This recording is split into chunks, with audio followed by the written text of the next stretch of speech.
자, 일과 에너지 전환의 마지막 시간, 에너지 전환, 역학적 에너지에 대한 전환과 보존 설명을 좀 할게.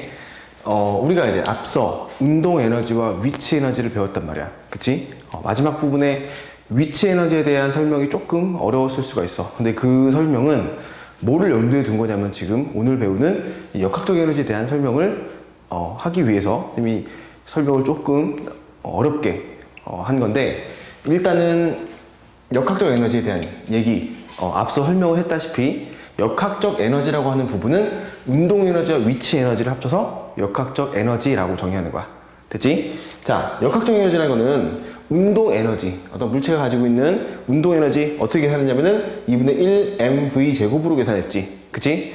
질량 그리고 속력의 제곱에 비례한다는 거 기억해두면 되겠고, 그리고 포텐셜 에너지 또는 우리 위치 에너지라고 하는, 위치 에너지는 높이 있는 물체가 가지고 있는 에너지로서 9.8 mh, 자, 질량에 비례하고 그 다음에 h, 높이에 비례하는 거야. 높이가 높아지면은 가지고 있는 포텐셜 에너지, 위치 에너지가 증가한다고 얘기했었어. 그리고 이 9.8이라는 부분은 중력 가속도라고 해서 우리가 문제를 풀 때마다 계산해주는 값인데, 얘는 상수로 무시해도 상관없어. 9.8은. 그리고 2분의 1도 마찬가지로 상수로 취급해도 여기서 문제를 푸는 데는 문제가 없으니까, 우리 항상 이 역학적 에너지에 관련된 문제를 풀 때를 보면은 질량, 속력, 그리고 질량, 높이, 이런 부분에 대해서 좀 신경을 좀 많이 쓰도록 합시다. 그래서 질량이라는 건 킬로그램으로 계산하고, 속력은 미터 퍼 세크 제곱, 미터 퍼 세크로 계산하는 거고, 그 다음에 높이 같은 경우는 미터, h, 높이에 대해서 미터로 계산을 하기 때문에 이런 부분에 대해서 우리가 문제에서 정확하게 그 물리량들 정확하게 캐치해가지고 계산을 할 수 있도록 하는데, 복잡해 보일 수가 있어. 요거는 식이 뭐 2분의 1 mv제곱 플러스 9.8 mh 이렇게 하는 이 계산은, 일단은 이 둘의 합이 역학적 에너지라고 한다는 거를 먼저 기억을 좀 해줍시다. 그 다음에 자, 역학적 에너지 전환관계 이거 본 적 있지? EK, EP.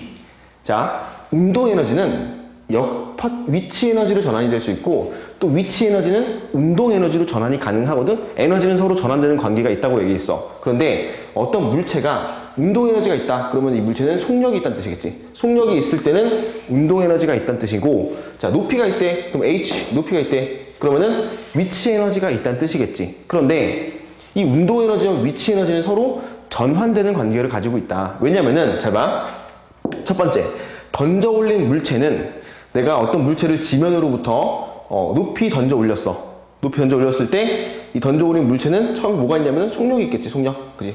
얼마만큼의 속력이 있을 거야. 그럼 속력이 있다는 얘기는 뭐가 있다는 얘기냐면 얘는 운동 에너지가 있다는 얘기지. 그치? 그래서 얘는 처음에 가지고 있는 속력 값에 의해서 운동 에너지를 가지고 있었어. 그런데 얘가 높이 올라가면은, 던져 올리면 올라가겠지? 높이 쭉 올라가다 보니까 높이가 높아지고 있는 경우지. 지금 그치? 높이가 높아져서 여기 최고점 여기 높이까지 올라왔다고 합시다. 그러면은 이 물체는 지금 뭐가 생겼냐면은 h라고 하는 높이가 생겼지. 그치? 그런데 그때 자, 이 물체에 작용하는 중력, 힘의 방향은 아랫방향으로만 계속 작용하고 있단 말이야. 그치? 그러면은 물체는 위로 운동하는데 중력은 아래로 작용하고 있기 때문에 이 물체의 속력은 감소하게 되겠지. 그치? 자, 그래서 올라갈 때, 자, 이 던져 올린 물체가 올라갈 때는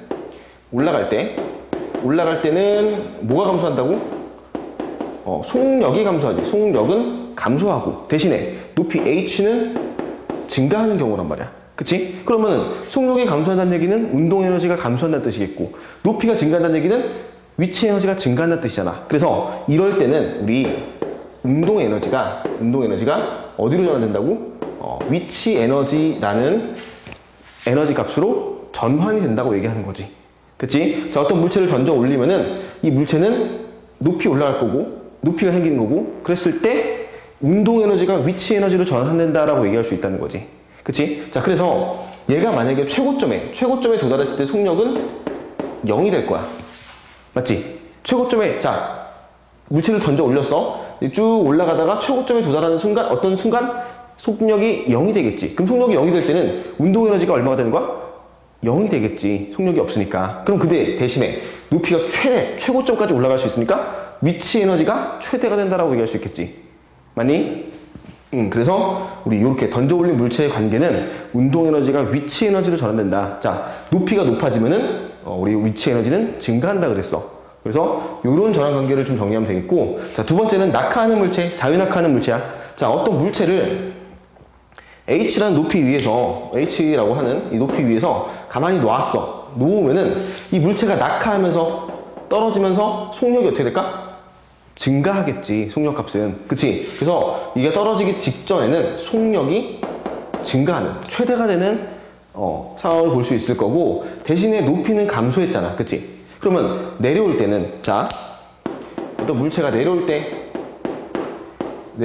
같은 경우에는 뭐가 감소한다고? 높이가 감소하고 속력은 증가하겠지. 점점 빨라지잖아. 중력은 아래로 작용하고 있기 때문에, 자, 이동하는 방향과 중력의 방향이 서로 같지. 그러면 속력이 증가하는 경우라서, 자, 내려올 때는 속력이 증가하고 높이는 감소하니까 에너지가 어떻게 전환된다고?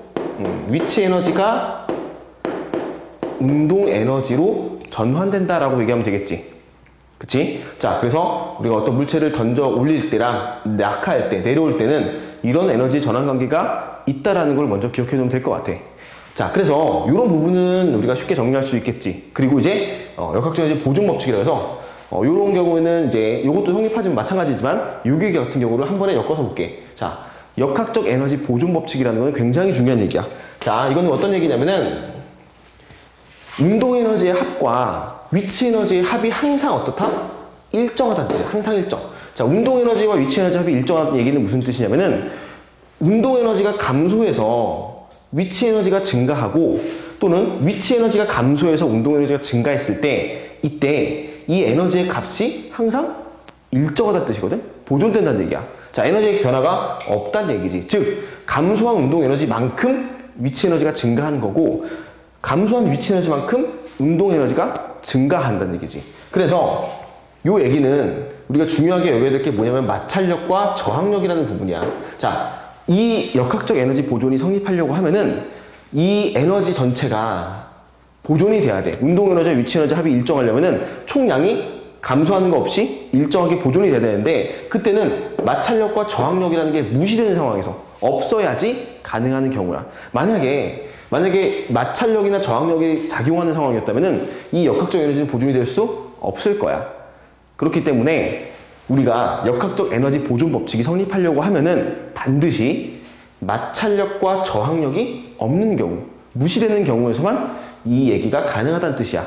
이거를 꼭 기억을 해놔야 된다. 자, 그래서 이번에는 우리가 어떤 물체를 던져 올려서 올라갔다가 떨어지는 요 과정을 연달아 좀 정리해보자. 자, 아까 여기 얘기했던 것처럼 높이 올라갈 때는 물체에 뭐가 증가한다 그랬지? 높이가 증가한다 그랬지? 그래서 자, 높이 올라가는 물체는 h가 증가하고 속력이 감소한단 말이야. 그 얘기는 곧 뭐냐면은 운동 에너지가 증가하고 위치 에너지가 증가하고 운동 에너지가 감소한다는 뜻인데, 이 총량, 이 운동 에너지와 위치 에너지 합을 우리 뭐라고 부르냐면은 역학적 에너지라고 했는데, 이 역학적 에너지는 어떻다고? 일정하다고. 보존돼야 된다고. 그래서 잘 봐. 처음에 내가 던져 올리자마자 운동 에너지는 최대값을 가질 거야. 그치? 운동 에너지는 최대값을 가져. 속력이 제일 빠른 구간이야. 제일 빠른 지점이야, 여기가. 던져 올리자마자. 그러면은 올라가면서 얘가 처음에 많이 이동하겠지만 점점점 적게 이동하겠지. 그 얘기는 속력이 느려진다는 뜻이겠고, 그렇다면은 올라갔을 때, 최고점에 도달했을 때는 EK가 최소를 넘어서 0, 아예 존재하지 않겠지. 속력이 0이라 그랬으니까, 최고점에서. 그치? 그러면 이 EK가 운동 에너지가 최대였다가 최소로 전환되는 과정에서 그 감소한 운동 에너지의 양, 즉 감소한 운동 에너지 양, 얘를 마이너스라고 한다면은 포텐셜 에너지에 의해서 EP 값은 최대가 된다는 얘기겠지. 그치? 감소한 운동 에너지는 곧 증가한 위치 에너지 값과 같아야 된다는 거야.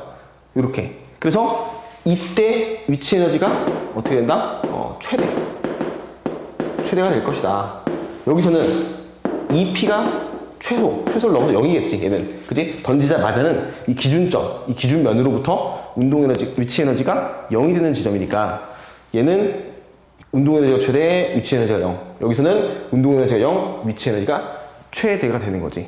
맞지? 자, 그런 다음에 내려올 때는 보면은 이번에는 높이가 감소하는 경우, 즉 내려올 때는 따로 안 쓸게. 내려올 때는 높이가 감소하는 거지. h가 감소하고 있는 경우야. 그러면은 뭐가 증가하는 거지? 높이가 감소하니까 운동 에너지가 증가하는 경우지. 그래서 다시 여기 처음 위치, 내가 던져 올렸다가 떨어지는 이 과정 속에서 운동 에너지가 위치 에너지로 전환이 됐다가 다시 한번 위치 에너지가 운동 에너지로 전환되는 과정이 생길 거고, 그때 당연히 떨어지기 직전에는 뭐가 최대여야 돼? EK가 최대가 돼야 되는 거지. 운동 에너지가 최대가 돼야 되는 거야. 맞니? 그래서 우리가 이 위치 에너지라는 개념 자체가 뭐였냐면은 포텐셜 에너지라 그랬어. 포텐셜. 자, 포텐셜 에너지 의미는 잠재적인이라는 뜻이야. 그래서 에너지를 잠재시켜주는 개념이라고 생각하면 될 것 같아. 자, 중력이 항상 물체의 아랫방향으로 작용하고 있단 말이야. 중력은. 그치? 항상 중력은 일정하게 아래로 계속 물체가 어떻게 운동하든지 간에 똑같은 방향으로 작용하고 있기 때문에 올라갈 때는 이 중력이 에너지를 뺏어가는 거야. 뺏어가는 개념으로 생각하면 될 것 같아. 자, 얘가 올라갈 때는 운동 에너지가 원래 최대였는데 속력이 느려지면서 에너지를 감소시켜주거든? 운동 에너지를. 그래서 올라갈 때는 운동 에너지 감소가 일어나. 누구 때문에 운동 에너지 감소가 일어난다고? 중력 때문이지. 그래서 중력에 의해서 중력이 작용하기 때문에 EK의 감소, 속력의 감소로 일어나지만 내려올 때는 거꾸로 중력이 똑같은 방향으로 힘을 아래로 주고 이동거리 아래로 만들어주니까 이번엔 중력이 제대로 일을 해주거든? 제대로. 그래서 이때는 중력에 의해서 운동 에너지의 증가 효과가 나타난다는 거지. 그치? 자, 우리 이걸 어떻게 표현하냐면은, 자, 중력의 입장에서 봤을 때 올라갈 때는 힘을 아래로 주고 에너지를 뺏어가고, 내려올 때는 올바른 방향으로 내려오는 이동거리대로 힘을 아래로 주기 때문에 다시 일을 더해주는 쪽으로, 에너지를 증가시켜주는 쪽으로 일을 한단 말이야. 그래서 중력이 운동 에너지를 감소시킨다는 얘기는 일을 뺏어간다는 얘기야. 에너지를 가져간다는 얘기겠고, 그 가져간 에너지만큼 높이에 해당하는 보상을 주는 거야. 일종의 기대값을 주는 거지, 중력은. 그래서 내려올 때는 다시 그거를 돌려주는 개념이라고 생각하면 될 것 같아. 이 조건은 마찰과 저항이 무시되는 경우, 없을 때 가능한 얘기다. 그래서 우리 일적인 관점으로 좀 다시 한번 보자면은, 올라갈 때는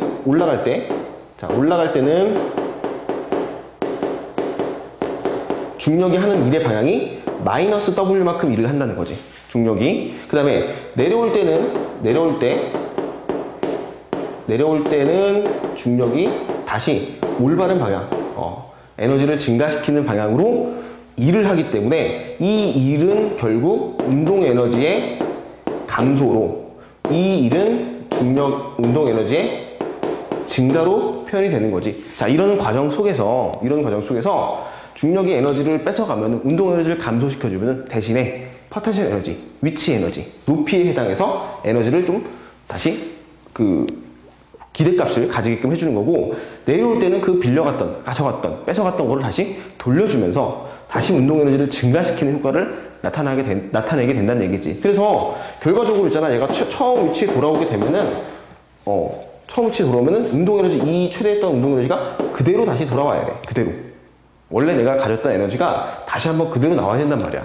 그게 역학적 에너지 보존이야. 중력만 일을 했을 때, 중력이 작용했을 때. 이걸 조금 어려운 표현으로 하면은 중력만 일을 했을 때야. 여기서 다른 사람이 다른 물체나 다른 어떤 게 일을 하는 게 없단 말이야. 오로지 중력은 아래로 힘을 줬다가 그대로 아래로 힘을 주는데, 그 과정에서 운동 에너지가 감소했다가 다시 증가하는, 이렇게 역학적 에너지가, 위치 에너지가 운동 에너지와 전환만 되는 관계를 가지고 있는데, 이때 우리가 이걸 좀 수식으로 좀 봤을 때는, 자, 어떻게 쓸 수 있냐면은, 여기서 잘 봐. 이 그래프가 하나 있지, 여기. 이 그래프는 거의 모든 교과서에 설명이 다 돼 있을 거야. 모든 책에도. 자, 어떤 그래프를 얘기해 주는 거냐면은, 얘가 올라가면서 증가하는 값이 있고, 삼각형, 역삼각형으로 보면 되겠지? 그 다음에 올라가면서 감소하는 값이 있어. 그래서 이 X축에 해당하는 요 X축에 해당하는 이 부분이 뭘 얘기해 주는 거냐면은, 에너지를 얘기해 준다고 생각하면 될 것 같아. 에너지. 그리고 Y축에 해당하는 건 높이겠지. 자, 그러면 그렇게 봤을 때, 여기를 보자. 자, 밑을 보자. 밑을 보면은 지금 최대로 가지는 값, 노란색 화살표를 보면 될 거야. 최대로 가지는 값. 이게 뭘 얘기하는 거냐면은 포텐셜 에너지, 운동 에너지를 얘기해 주는 거겠지. 운동 에너지. 그치? 그리고 올라가는 중간 또는 내려오는 중간에서 봤을 때는 얘가 지금 뭐가 될까? 얘가 여기서부터 여기가 화살표가 가지는 의미는 증가하고 있지? 증가하고 있으니까 뭐겠니? 포텐셜 에너지가 될 거야. 맞아? 위치 에너지가. 그 다음에 여기서 감소하고 있는 값이 있지. 자, 처음에 최대였지만 올라가면서 점점 감소하고 있어. 이건 뭐가 될까? 운동 에너지가 되겠지. 그때 이 중간 값에서 요 둘의 합은 뭐 해야 돼? 요 둘의 합은 일정해야 돼. 즉 뭐랑 같아야 되냐면 처음에 가지고 있던 운동 에너지, 이때는 위치 에너지가 0이니까 처음에 가지고 있던 운동 에너지와 중간 정도 높이에서 가지고 있는 운동 에너지, 위치 에너지의 합이 같아야 된다. 그리고 마찬가지로 최고점에 올라갔을 때 남는 건 뭐니? 위치 에너지밖에 없지. 자, 여기서 운동 에너지가 0이란 말이야. 그러면은 이 값과 이 값도 서로 같아야겠네. 맞아?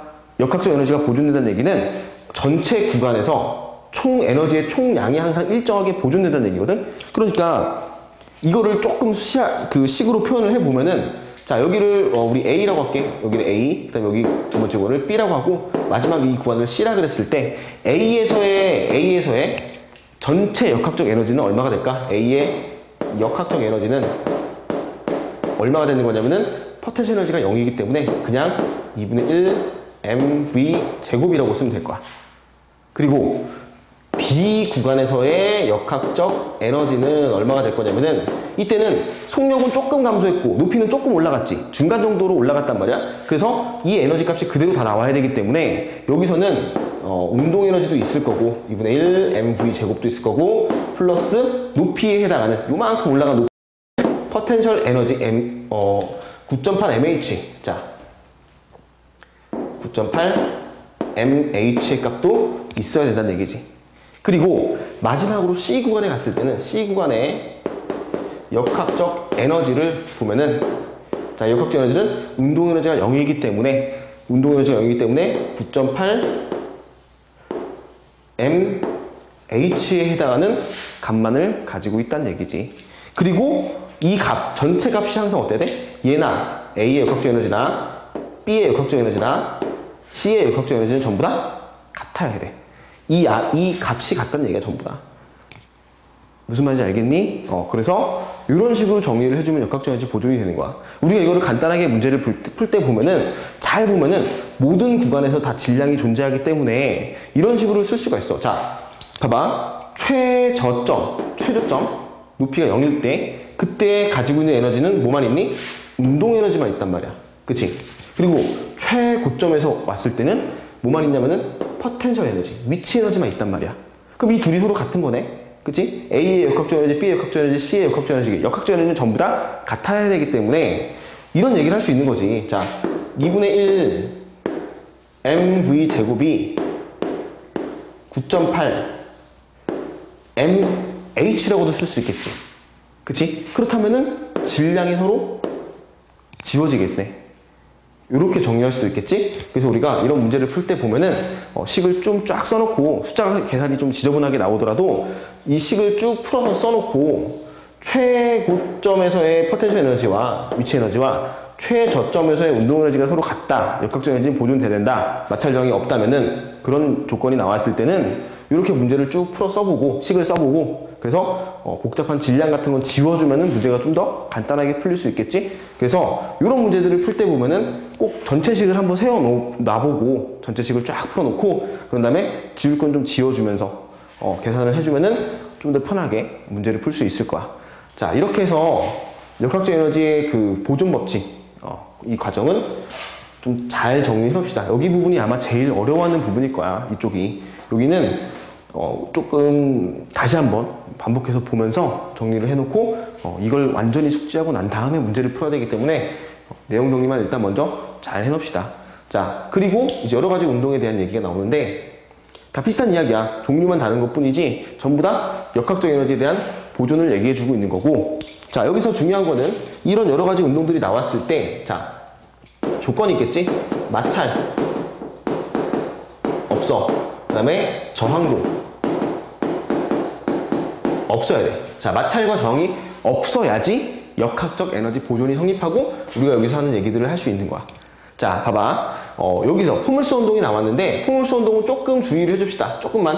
얘는 조금 주의를 해줘야 돼. 자, 어떤 경우냐면은 어떤 물체를 던져 올렸어. 이렇게 비스듬하게. 그러면 이때는 분명히 속력이 있단 말이야. 그치? 속력이 있기 때문에 이 속력에 의해서 얘가 운동 에너지가 있을 거고, 자, 올라갈 때는 봐봐. 올라갈 때는 높이가 높아지면서 속력은 감소하겠지. 그러면은 여기서 첫 번째, 여기서 구간에 여기서부터 여기까지 구간에서는 에너지가 어떻게 전환되냐면은 EK가 운동 에너지가 포텐셜 에너지 EP로 전환이 되고 있을 거야. 맞지? 그리고 나서 두 번째 구간에서는 다시 높이가 감소하면서 속력이 빨라지겠지. 떨어지면서 그때는 당연히 EP, 포텐셜 에너지가 다시 한번 운동 에너지로 전환이 돼야 되는 거고, 이때 여기서의 운동 에너지와 여기서의 운동 에너지 가지고 있는 값은 서로 같아야 되겠지. 그치? 중간에 한번 위치 에너지로 전환이 했다가 다시 운동 에너지로 다시 나타나는 거기 때문에. 자, 그런데 여기서 뭘 주의해줘야 되냐면은 최고점이야, 최고점. 최고점에서는 운동 에너지가 0이 아니야, 여기는. 자, 이거를 정리해야 돼. 왜냐면은 이 물체가 여기 부분에서는 속력이 조금은 남아있어. 어디 방향으로? 앞으로 가려고 하는 이 오른쪽 방향으로 속력이 남아있단 말이야. 그래서 여기서는 우리가 그냥 위로 던져 올린 물체처럼 최고점에 올라갔을 때 속력이 0이 돼서 운동 에너지가 없어지는 게 아니라 오른쪽으로 가려는 속력이 조금은 남아있어. 그렇기 때문에 내가 지금 포물선 운동을 하는 거야. 그래서 최고점에서 속력이 0이 아니게 돼. 0이 아니야. 자, 무슨 얘기인지 알겠니? 자, 그래서 이 부분을 좀 기억해놔야 돼. 만약에 얘가 속력이 0이었다면 뚝 떨어질 건데 속력이 0이 아니기 때문에 조금 앞으로 비스듬하게 떨어진다는 얘기야. 자, 그래서 이거를 숫자를 좀 넣어서 계산해보면은 만약에 이 물체가 질량이 2kg이었어. 질량이 2kg 물체였고 이 던져 올린 속력이 10m/s라고 할게.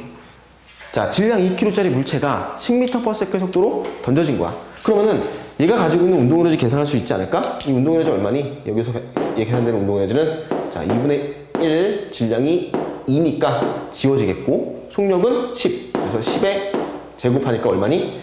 얘 운동 에너지는 100줄 이렇게 하면 되겠지. 그치? 100줄 이렇게 했는데 얘가 올라간 높이가 여기 이렇게 올라간 높이가 5m래. 5m. 높이 올라간 그 높이가 5m. 최고점까지 간 높이가 5m라는 거야. 그러면은 여기서의 포텐셜 에너지 구할 수 있겠지. 그치? 자, 좀 좁은데 여기서 좀 빼가지고 설명할게. 여기다 포텐셜 에너지는 얼마가 될까? 여기서 자 9.8 질량이 2 높이가 5. 그러면 요거 계산하면 얼마니? 이거 계산하면 98줄밖에 안 되지. 그치? 그럼 여기서 운동 에너지가 얼마란 얘기니? 최고점에서의 운동 에너지가 얼마란 얘기야? 얘는 2줄이란 얘기야. 처음에 100줄의 운동 에너지를 가지고 올라갔는데 최고점까지 도달해도 위치 에너지가 98줄밖에 안 된다는 얘기는 그 남은 2줄의 에너지는 운동 에너지가 남아있다는 얘기야. 형태가. 그래서 요 부분을 정리를 좀 잘 해놓읍시다. 포물선 운동 같은 경우는 주의해야 할 게 뭐라고? 최고점에서 운동 에너지가 0이 아니다. 이 부분만 좀 잘 기억을 해놓읍시다. 그리고 두 번째 진자 운동인데 이 진자 운동 같은 경우는 자 얘가 왔다 갔다 우리 시계추 같은 거 생각하면 되겠지? 어떤 물체를 실에 연결해 놓고 얘를 왔다 갔다 운동한다면은 마찬가지야. 마찰저항 없을 때는 얘가 계속 왔다 갔다 할 수 있는데 그때 여기서 이렇게 내려올 때 올라갈 때 이 두 가지 구간을 잘 생각해 보자. 자 여기서 첫 번째 얘를 뭐 A라고 할게. A 얘는 A 얘는 B 얘는 C라고 했을 때 A에서 B로 갈 때는 뭐로 가는 거니? 높이가 낮아지는 거지. 그치? 여기서는 높이가 여기서 출발해가지고 이렇게 여기까지 낮아지는 거니까 높이 감소하고 그치? 그러면은 포텐셜 에너지가 뭐로 간다? 운동 에너지로 간다. 그럼 여기서는 운동 에너지가 최대가 되겠고 다시 올라갈 때 B에서 C로 갈 때는 이번에는 운동 에너지가 위치 에너지로 전환되겠지? 그치? 다시 여기서부터 시작해가지고 여기 이렇게 중심으로 잡아주면은 여기서부터 시작해서 높이가 다시 올라가죠. 여기서. 그치? 이렇게 올라가기 때문에 이때는 운동 에너지가 위치 에너지로 전환이 되는 거야. 맞아? 이렇게 정리를 해주면 되겠지. 그치? 그래서 이런 거 구할 수 있어야 돼. 여기서 높이 h. 뭐 여기서의 운동 에너지가 얼마인데 최대 얼마나 올라갈 수 있냐. 이런 것도 계산해 줄 수 있겠지. 자, 계산하는 방법은 똑같아. 우리 요거 역학적 에너지 보존으로 이용해서 마찰 저항이 무시된다면은 이런 것들도 계산이 다 되는 거야. 자, 그리고 이제 반원형 그릇 같은 경우도 빠르게 보자. 요거는 내려올 때, 올라갈 때. 내려올 때는 뭐가? 높이가 감소하고 운동 에너지가 증가하지. 그러니까 여기서는 포텐셜 에너지가 운동 에너지로 전환이 되는 거고, 마찬가지로 올라갈 때는 가지고 있는 운동 에너지가 뭘로? 포텐셜 에너지로 전환이 되는 거고, 이때 역학적 에너지는 보존이 돼야 되기 때문에 감소한 포텐셜 에너지 양이 곧 증가한 운동 에너지 양과 같다. 그래서 여기서의 에너지를 계산해 주면은 여기서의 에너지와 여기서의 에너지가 역학적 에너지가 전부 다 같아야 돼. 그러면은 여기서는 위치 에너지가 최대, 여기서는 운동 에너지가 최대가 되겠지. 자, 이렇게 정리합시다. 그 다음에 4번 봅시다. 4번.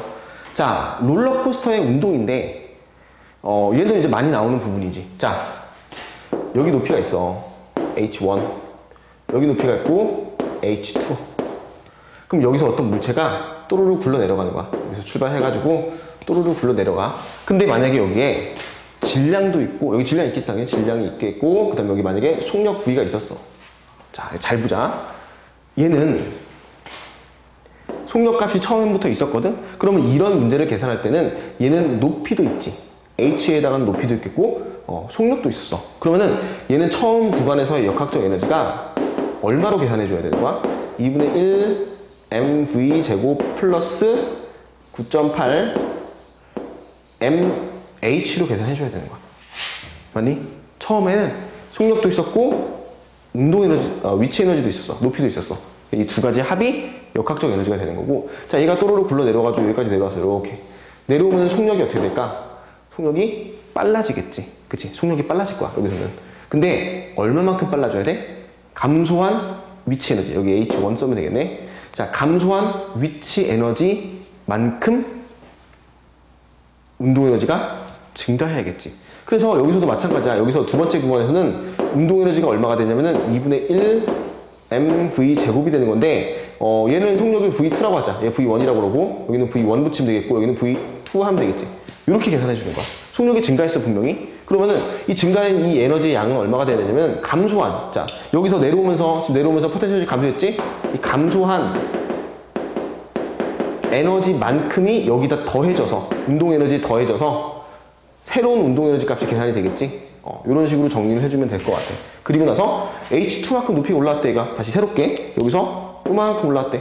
그러면은 여기서 속력이 또 다르겠네. V3 이렇게 할게. 속력이 다르겠지. 여기는 분명히 얘가 이동하는 속도는 다를 거야. 그러면 여기서 마찬가지야. 이거는 이번 어떻게 계산해? 2분의 1 mv3의 제곱 플러스 9.8 mh2 하면 되겠지. 높이가 다르니까. 요런 부분만 좀 계산하면 될 것 같아. 여기서는 자, 얘에서 여기로 넘어올 때는 운동 에너지가 증가하는 경우고, 그 다음에 여기서 다시 이렇게 넘어갈 때는 운동 에너지가 어떻게 되는 거야? 감소하는 거지. 그치? 그러면 증가한 운동 에너지 양은 감소한 이 포텐셜 에너지 값과 같아야 되는 거고, 감소한 포텐셜 에너지 양은 여기서 증가하는, 감소한 운동 에너지 양은 여기서 증가하는 포텐셜 에너지, 증가한 포텐셜 에너지 양과 같아야겠지. 이 총량들은 전부 다 뭐 해야 돼? 같아야 돼. 역학적 에너지 보존 법칙, 이렇게 얘기하면 되겠지. 그래서 자, 얘가 어디까지 올라갈 수 있을 것 같아? 얘가 또르르 굴러와가지고 V1에서 V2 속력 바뀌었다가 3 바뀌었다가 이렇게 다시 내려왔다 갔다 움직일 때 마찰도 없고 저항도 없다면은 얘 어디까지 올라갈 수 있을 것 같아? 얘가 처음에 자기가 있었던 높이 있지, H. 그래서 얘는 최소 원래 있었던, 자기가 원래 처음에 가지고 있었던 이 H1에 해당하는 높이만큼은 올라올 수 있을 거야. 됐어? 그러면은 미안, 잘못 설명했다. H1보다 더 올라가야지. 얘는 H1보다 더 올라가야 돼. 왜 더 올라가야 될까? 얘 처음에 H1의 높이에 해당하는 위치 에너지 있었지. 근데 운동 에너지도 있었잖아. 그럼 얘는 적어도 H1보다 더 올라가야겠네. 더 올라가야지. 훨씬. 이 얼마만큼 올라갈 수 있을까? 이 운동 에너지 처음에 가지고 있던 것만큼 높이로 올라갈 수 있을 거야. 이런 관계는 좀 잘 생각해 봅시다. 좀 수식이면 복잡할 수 있겠지만 차근차근히 식을 이렇게 나열해서 쓰면서 정리하면 되는데 항상 그거야. 역학적 에너지가 항상 보존돼야 돼. 그 부분을 좀 기억하면 될 거야. 됐어? 자, 그래서 예를 들어서 문제 하나를 풀어보자. 만약에 질량이 5kg 물체가 있고 높이가 5m에서 정지에서 출발하는 거야. 정지. 얘는 처음에 정지라는 조건을 주고 시작하자. 정지에서 출발한 거야. 그래서 A에서 출발해서 B를 거쳐서 C까지 올라오는데 C점의 높이가 2.5m래. C점의 높이가 2.5m. 자, 되니? 이렇게 한번 정리를 해보면은, 자, 처음에 A는, A점에 있을 때는 얘는 운동에너지가 없지? 운동에너지가 0이고, 정지에 있었으니까. 그리고 포텐셜 에너지가 있을 건데, 그 값이 얼마냐면은, 자, 계산해보지. 9.8 곱하기 질량이 4. 높이가 얼마지? 5m니까. 자, 요거 계산해주면 얼마냐면은, 19.6 되겠지? 그래서 얘가 가지고 있는 처음에 에너지 양은 19.6줄 하면 되겠지. 운동에너지 0, 위치에너지 19.6줄. 그치? 196줄이지, 196. 196줄. 자, 처음에는 운동에너지가 0이었고, 위치에너지가 196줄이고, 그리고 역학적 에너지가 얼마야? 그래서 196줄이 되는 거지, 그냥. 그치? 자, 근데 얘가 B점까지 내려왔어. 자, B점에서 속력이 있겠지? 오른쪽으로 운동하는 속력이 있을 거야. 그러면은 운동에너지가 존재하겠네. 대신에 위치에너지가 높이가 없어졌기 때문에, 높이가 0이 됐기 때문에 얘는 이번에 위치에너지가 0이야. 그치? 위치에너지가 0줄이 되는 거지. 그러면 봐봐. 운동에너지가 생겨야겠지. 얼마만큼 생겨야 돼? 감소한 포텐셜 에너지 양만큼. 그치? 그러니까 얘는 그냥 얼마야? 196줄이야. 196. 19.6을 쓰네. 자, 196줄만큼의 운동 에너지를 가져야겠지. 그치? 이거는 감소한 포텐셜 에너지 양이. 자, 원래는 포텐셜 에너지가 196이었지만 0이 됐어. 높이가 0m가 됐기 때문에. 그럼 그만큼 운동 에너지가 증가해야 돼. 그래서 운동 에너지는 196줄이 되는 거야. 맞지? 그리고 자, C점에서 역학적 에너지 계산해보자. C점에서 역학적 에너지 얼마 나와야 돼? 얘는 그냥 무조건 196줄이야. 그치? 여기서도 196줄이 나와야 되는 거고, 여기서도 196줄이 나와야 돼. 역학적 에너지는 항상 일정하기 때문에 전체 역학적 에너지는 항상 어느 구간에서든지 간에 역학적 에너지, 운동 에너지와 위치 에너지의 합은 무조건 같아야 돼. 됐어? 그런데 잘 봐. 높이가 2.5m야. 원래 높이 얼마니? 원래 높이의 반이지. 그치? 자, 이거를 2.5m의 높이가 나왔을 때 그냥 9.8 곱하기 4 곱하기 2.5 해가지고 계산을 하고 그 남는 게 운동에너지라고 계산해도 되는데, 여기서는 굳이 그럴 필요가 없이 그냥 얼마로 계산하면 되는 거야, 이거는. 자, 2.5m에 해당하는 높이를 가지고 있다는 얘기는 원래 높이, 처음 높이의 반이거든, 그냥. 그치? 그러면은, 자, 역학적 에너지의 반만큼, 전체 에너지의 반만큼이 뭐로 남아있는 거야? 포텐셜 에너지로 남아있는 거지. 그럼 얼마가 되는 거야, 이거? 98줄? 98줄이 되는 거지. 그치? 여기서는 98줄이야, 그냥. 98줄. 그러면, 2K가 얼마가 돼야 돼? 2K? 2K도 98줄 돼야겠지? 역학적 에너지 합이 같아야 되니까. 그치? 자, 높이가 반이면은 위치 에너지가 반만 증가한 거야. 전체 위치 에너지 중에서 반만큼 위치 에너지가 증가하게 되니까 위치 에너지가 98줄이 되고, 그럼 당연히 나머지 운동 에너지 값은 98줄이 돼야겠지. 맞니? 그래서 이 C점에서의 속력을 계산하면은, 속력 어떻게 하냐면은, 이 98줄이, 잘 봐, 이 98줄이 뭐로 가야 돼? 2분의 1, 질량이 4였지? 질량이 4였고, 여기 V 제곱하니까, 요거 속력값도 나오겠지. 그치? 그래서 이런 식으로 계산해주면은 운동에너지를 가지고 우리가 C점에서의 속력도 계산할 수 있다는 거지. 자, 이렇게 정리를 좀 해주면은 될 것 같아. 자, 지금 계속해서 문제를 푸는 걸 보면은 어떤 내용을 가지고 있어? 항상 역학적 에너지가 일정하다. 위치 에너지와 운동 에너지 합은 같아야 된다. 어느 중간 구간이 되더라도 그 에너지 합은 항상 총합은 같아야 된다. 이렇게 정리를 좀 해주면 될 것 같아. 자, 여기까지가 가장 어려운 내용이야. 여기 부분까지는 정리를 이렇게 해주면 되겠고, 마지막 부분은 이제 에너지에 관련된 이야기가 쭉 나오는데, 자, 먼저 여러 가지 에너지 전환이라는 걸 보자. 여러 가지 에너지 전환. 앞서 설명을 했었어. 역학적 에너지 같은 경우는 우리가 운동 에너지와 위치 에너지의 합으로 계산하는데 얘네들이 서로 뭐 한다? 왔다 갔다 전환할 수 있다. 운동 에너지는 위치 에너지로, 위치 에너지는 운동 에너지로 전환이 된다. 이렇게 정리해주면 되겠고, 자, 두 번째, 전기 에너지가 빛 에너지로 가는 거. 우리 뭐 제일 대표적으로 전구, 형광등 뭐 이런 거 있지? 이런 그 전기 에너지를 이용해서 빛 에너지로 전환되는 과정. 에너지가 전환되는 과정이지. 그 다음에 전기 에너지가 열 에너지로 가는 거. 우리 뭐 되게 많지? 헤어드라이기, 뭐 밥솥 이렇게 전열기, 전기를 가지고 열을 만들어내는 장치.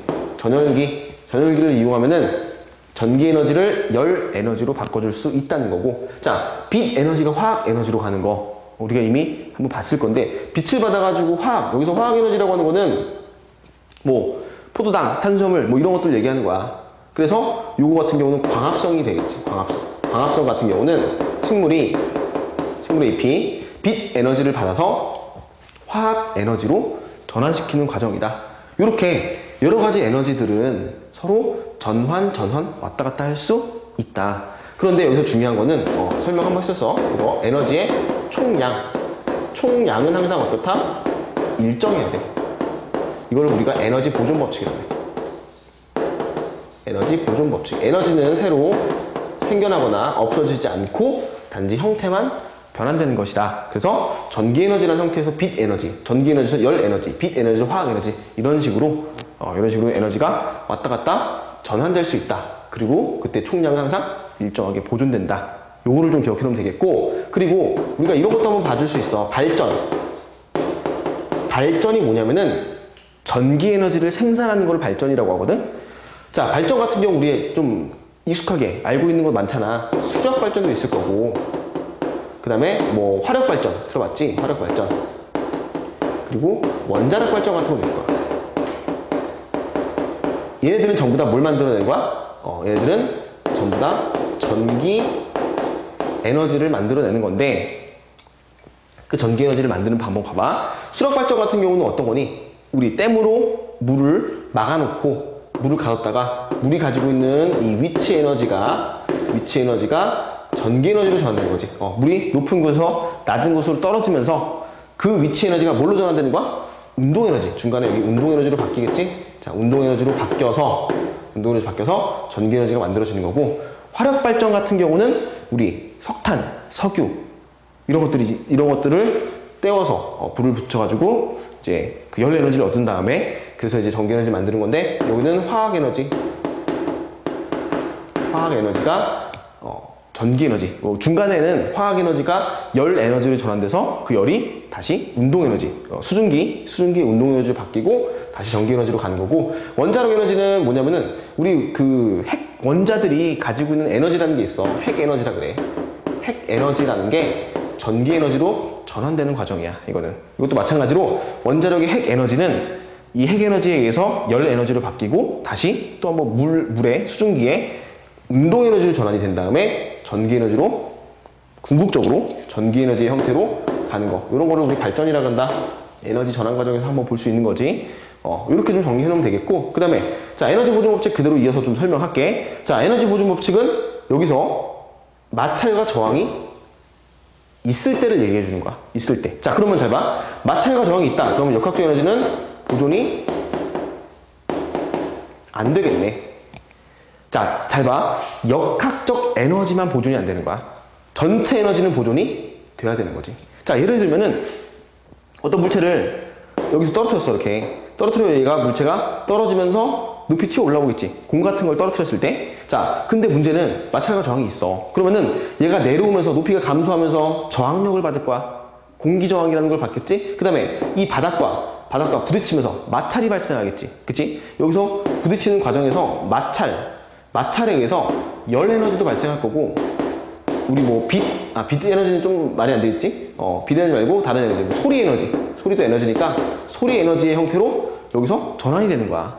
그러니까 원래 가지고 있던 역학적 에너지가 있었는데 그 에너지가 보존이 될 수 없고 열이나 소리로 빠져나가는 거야. 형태가 바뀐 거야. 그래서 여기까지 올라왔을 때는 역학적 에너지가 보존되지 않겠지. 그치? 그러면은 이런 거야. 자, 봐봐. 원래 얘가 에너지가 100줄 있었대. 원래 처음에 가지고 있던 에너지가 100줄이었대. 100줄. 자, 100줄의 에너지를 가지고 있었는데 얘가 한번 떨어지고 올라오니까 이 에너지가 80줄밖에 안 남았어. 그러면 20줄이 어디로 간 거잖아. 자, 역학적 에너지가 어떻게 된 거야? 100줄에서 80줄로 보존이 안 된 거지. 그치? 그러면 여기서 감소한 마이너스 20줄에 해당하는 에너지는 열이나 소리나 뭐 공기 저항에 의해서, 마찰에 의해서 뭐 다른 이런저런 에너지로 빠져나갔다는 거지. 그런데 그 빠져나간 에너지가 감소한 역학적 에너지의 양만큼 같아야 된다는 거지. 자, 봐봐. 마찰과 저항이 있을 때야, 이번엔. 마찰과 저항이 있을 때 역학적 에너지는 보존이 안 된다. 그러면은 감소한 역학적 에너지는 다른 에너지, 열 에너지라든지 소리 에너지 또는 빛이 나는 경우도 있을 거야. 그래서 빛 에너지라든지 이런 형태 등등등 이런 에너지 형태로 다른 에너지로 전환된다. 감소한 에너지, 역학적 에너지는 다른 에너지로 전환이 된다. 그때 에너지의 총량은 항상 일정하게 보존된다. 이렇게 좀 정리를 해주면 될 것 같아. 자, 그리고 마지막이야. 이제 자, 마지막으로 신재생 에너지, 신에너지, 새로운 에너지야. 새로운 에너지와 재생 에너지, 다시 이용 가능한 형태의 에너지. 그래서 이거 합쳐가지고 신재생 에너지라고 하거든. 자, 신에너지와 재생 에너지를 합쳐서 신재생 에너지라고 한다. 그럼 이 에너지가 어떤 종류들이 있냐? 요거를 좀 배우는 거야. 자, 이거는 그래서 암기를 좀 해놓으면 좋을 거야. 여기는. 자, 신에너지, 새로운 에너지야, 새로운. 자, 첫 번째 연료전지, 연료전지라고 하는 뭐 우리 대표적으로 물의 뭐 전기분해라든지, 물의 전기분해나 물을 합성하는 수소와 한소를 합성시켜서 물을 만들어내면서 전기를 만드는 연료전지, 이런 전지라는 에너지가 신에너지로 생기는 거고, 그 다음에 수소에너지, 수소 자체가 가연성이 있어. 자기가 직접 연료가 될 수 있단 말이야. 수소는 폭발성이 굉장히 강하거든. 그래서 직접 에너지 형태로 이용 가능하다. 좀 위험하긴 하지만, 그래서 수소 에너지라는 것도 신에너지. 자, 이거 이용해서 우리가 에너지 만들어내려고 많이 연구하고 있어, 지금. 그 다음에, 자, 석탄, 액화, 가스화 에너지. 자, 이건 뭐냐면 석탄. 우리가 알고 있는 석탄이야. 그럼 우리가 알고 있는 석탄이라는 거는 그냥 석탄만 놓고 봤을 때는 신에너지가 될 수 없어. 신에너지가 되면 안 되지. 석탄은. 얘는 화석 연료잖아. 그치? 근데 이 석탄을 액화, 액체로 만들다든지 또는 가스로 만들어주면은 얘가 좀 더 효율이 좋고, 그 다음에 그런 뭐 다른 유해 물질 이런 것들이 좀 적게 나오면서 우리가 좀 이용하는 게 더 좋게 이용할 수 있다는 거야. 그래서 석탄을 액화나 가스화 시켜서 이용한다는 거지. 이거는 석탄 같은 경우는 매장량이 석유에 비해서는 조금 여유가 있어. 그렇기 때문에 이 석탄을 좀 더 그냥 석탄만 이제 쓰면은 너무 공해가 심해지니까 이거를 좀 더 바꿔서 효율적으로 쓴다, 이렇게 하는, 이게 석탄, 액화, 가스하고 신에너지에 해당된다는 거. 자, 이렇게 세 가지를 기억해놓으면 되겠고, 그 다음에 재생에너지는 뭐냐면은, 재생에너지는 다시 또 한 번 뭐 이용할 수 있는 거야. 한 번 쓰고 그리고 계속해서 반복해서 쓸 수 있는 에너지. 자, 예를 들면은 태양열, 태양광 에너지인데, 태양열과 태양광은 있잖아, 거의 무한하지, 그치? 우리가 뭐 거의 태양이 수명이 다할 때까지는 아주 시간이 많이 남아있기 때문에 거의 얘는 무한하다고 보도 돼. 무한한 에너지야. 그러니까 재생에너지에 들어가는 거고, 주의할 건 태양열 에너지가 있고 태양광 에너지가 있는데, 태양열 에너지는 태양열을 받아서 뭐 물을 끓여서, 열 에너지로 물을 끓여서 그걸 가지고 이제 발전해서 전기 에너지를 만들어내는 거지만, 태양광 에너지는 빛을 직접 흡수해서 반도체, 다이오드 같은 반도체를 이용해서 전기 에너지로 바꿔주는 발전이야. 태양광 발전. 이걸 우리가 태양전지라고 하지. 많이 들어봤을 거야. 그래서 태양열과 태양광 같은 경우는 차이점이 좀 있다는 거 좀 기억을 해놓읍시다. 그리고 자, 수력 발전. 우리가 수력도 거의 무한한 에너지에 취급하거든. 근데 이제 여기서는 뭐 이제 내용에 따라서는 소수력이라고도 해. 근데 거의 우리가 이제 수력 발전 같은 경우는 무한하게 재생해서 쓸 수 있다는 얘기고, 그 다음에 지열. 자, 지열 에너지는 뭐냐면 지구 내부에서 나오는 열 에너지야. 쉽게 생각하면. 지구에는 지하 깊은 곳에 마그마라든지 마그마로부터 발생되는 열, 또는 방사능 원소, 방사성 원소가 붕괴되는 열 같은 이런 열 에너지들이 많이 발생하는데, 그거 가지고 발전한다는 얘기야, 이용해서. 자, 지열 에너지, 이거는 우리 뭐 온천 같은 거 생각하면 될 것 같아. 온천 같은 거 이렇게 생각하면 되겠고, 풍력 뭔지 알지? 풍력 발전. 바람을 이용해서, 바람의 공기의 운동 에너지를 이용해서 발전하는 방법. 그 다음에 바이오 에너지라는 거는 우리 식물성 에너지야. 식물. 뭐 예를 들면 사탕수수, 옥수수 이런 거 가지고 바이오 메탄올이라든지 바이오 디젤 같은 거를 우리가 만들어내서 그거를 연료로 사용한다는 거지. 이런 식으로 정리하면 될 것 같고, 폐기물, 쓰레기 또는 뭐 폐목재 그런 거, 그런 폐기물 같은 거를 다시 태우면서 열에너지를 얻어내거나 뭐 이런 식으로 우리 쓰레기가 계속 발생되기 때문에 이것도 재생에너지로 취급하는 거야. 그리고 마지막으로 해양에너지. 자, 이 해양에너지 같은 경우는 바다에서 발생되는 에너지인데 종류가 세 가지가 있어. 조력발전, 조류발전, 파력발전, 이렇게 세 가지인데, 자, 조력은 뭐냐면은 우리 밀물, 썰물 알고 있지? 달의 인력에 의해서 조수간만의 차. 그래서 밀물 들어오고 썰물 빠져나갈 때 들어온 민물을 가둬놓고 이제 물이 빠져나갔을 때 그 가둬놓은 물을 다시 흘려보내면서 발전시키는 걸 조력발전이라고 그러고, 그런 조수간만의 차, 밀물, 썰물이 만들어지면서 흐르는 흐름, 바닷물의 흐름, 그걸 조류라고 해, 조류. 그래서 밀물대 들어오고 썰물대 나가는 이 흐름을 이용해서 발전하는 게 조류 발전이 되는 거고, 파력 발전은 뭔지 알겠지? 파도의 힘이야. 파도가 치는 힘을 이용해서 그걸 가지고 발전을 돌린다는 거지. 자, 이거 잘 보면 전부 다 발전기 얘기하는 거. 발전기. 전기 에너지 만들어내는 거거든. 그래서 뭐 태양, 열, 광, 수력, 지열, 그리고 풍력, 바이오 폐기물, 해양 에너지까지 해서 이렇게 신에너지와 재생에너지의 종류를 정리를 해놓으면 될 것 같아. 뭐 이거는 거의 기본적인 이야기니까 우리가 그냥 한번 정리해놓으면 알 수 있을 것 같고, 조금만 주의하자면은 태양, 열, 태양, 광 같은 것만 좀 주의합시다. 태양, 열 에너지는 태양의 열 에너지, 그러니까 좀 다른지 성격이 달라. 태양의 열 에너지를 오목거울을 이용해서 한 곳으로 모아. 그래서 그걸 가지고 보통 물을 끓여가지고 물을 수증기로 바꿔준단 말이야.